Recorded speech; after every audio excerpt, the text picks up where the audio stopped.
آقای نژاد عرض ادب، خسته نباشید. پیروزی امروز داماش خدمتتون تبریک میگم.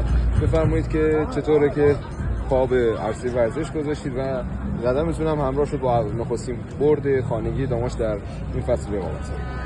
سلام عرض می‌کنم. خدا رو شکر که بچه‌ها مردم جنگیدن و بردیم.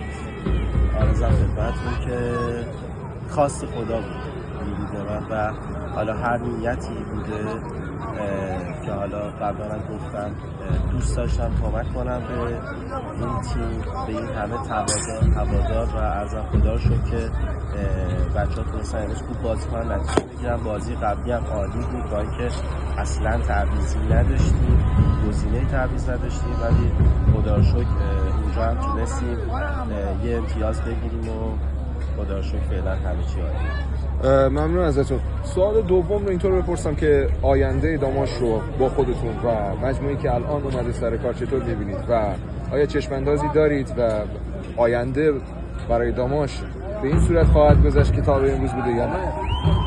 عرضم به حضورتون که ایشالله آرزوی تبدیل کنم همه بچه‌هایی که خب با داماش همه بازی‌ها رو ببرن، ولی مطمئنم که فوتبال معمولش فرق می‌کنه و اینکه ولی بازی که امروز دیدیم مطمئن باشید بازی‌ها هر بازی بهتر از بازی قبل میشه، یعنی هر روز هماهنگ‌تر میشیم، هر روز حرفه‌ای‌تر میشیم و چشم انداز ما هم یه حداقل یک برنامه 5 ساله است که شعارمون اینه که داماش پایتخت نخبه‌های فوتبال ایران بشه.